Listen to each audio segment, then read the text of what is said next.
की स्वातंत्र्यवीर सावरकर सारख्या राष्ट्रभक्तांच्या संदर्भात का फक्त वित्तीय कोणताही ताण नाही, फक्त विधानसभेचा ठराव करायचा अध्यक्ष महाराज, यामध्ये कोणतेही पैसे मागितले नाहीये अध्यक्ष महाराज, यामध्ये भावनेचा आदर करायचा आहे।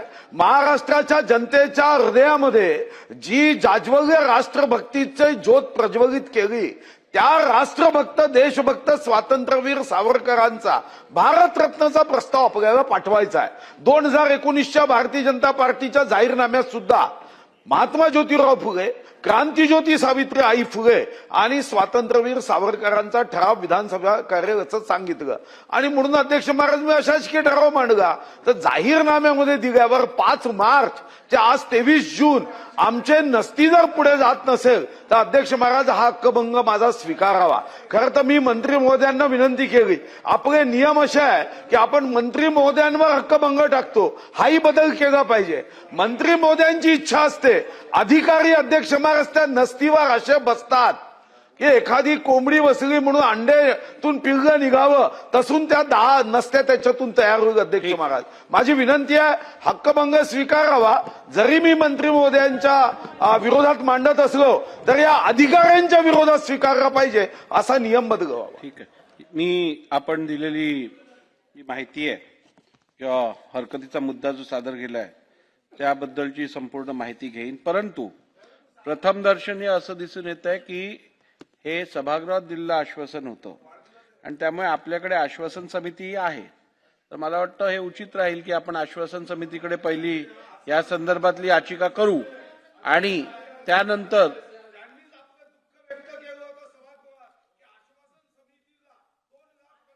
कोटीच्या कर्मचाऱ्यांवर आपण पगारावर खर्च करतो, त्या आश्वासन समितीला मोजतच नाही, म्हणजे 1 ग्रॅम वजन सुद्धा समजत नाही। अध्यक्ष महाराज हे रेकॉर्डमध्ये आहे।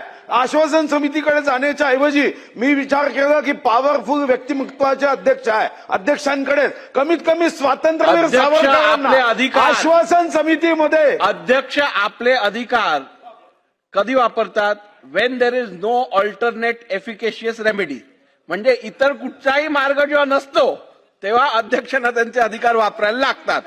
त्यामुळे सुधीर भाऊ आपल्याकडे व्यवस्था लागलेली आहे, आश्वासन समिती आपल्याकडे आहे, आपण आश्वासन समितीकडे याचिका करा, त्यावरती जर समाधानकारक आपल्याला कारवाई प्राप्त झाली नाही तर हक्कभंगा संदर्भातला मी निर्णय घेईन।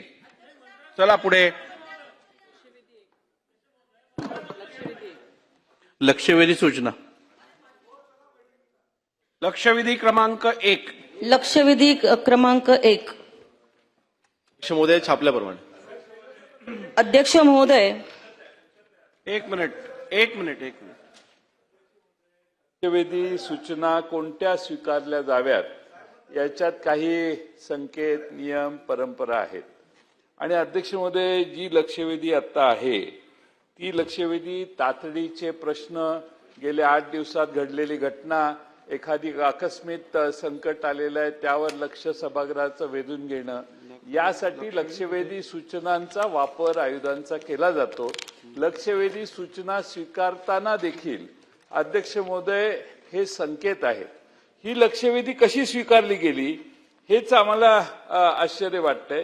ही लक्षवेधी स्वीकारण्याची कोणतंही मेरिट, काय मेरिट याच्यात आहे हे सभागृहाला कळणं आवश्यक आहे।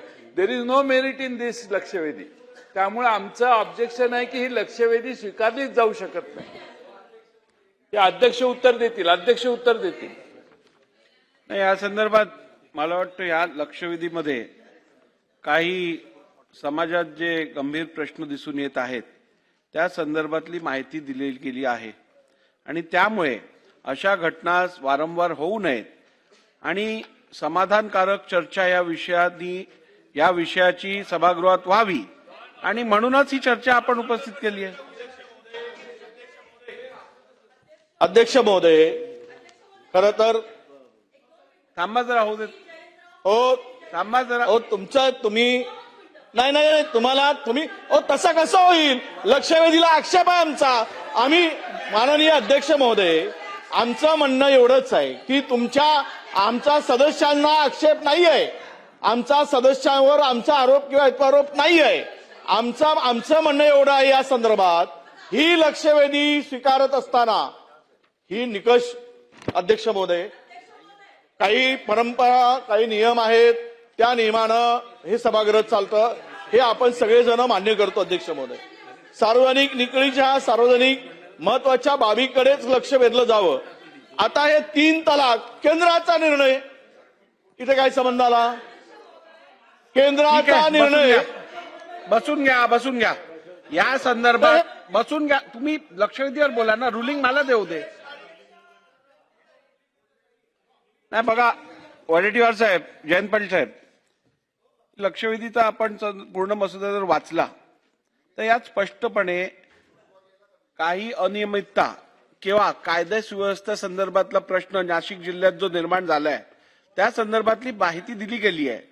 तर मला वाटतं, आणि फक्त एखाद्या इन्सिडेंट बद्दल नसून एकूण याचा परिणाम पूर्ण राज्यात काय होतोय या संदर्भातली चर्चा जर घडत असेल या लक्षवेधीच्या माध्यमातून, तर मला वाटतं कोणाला काय अडचण असायची हरकत करायची गरज नाही.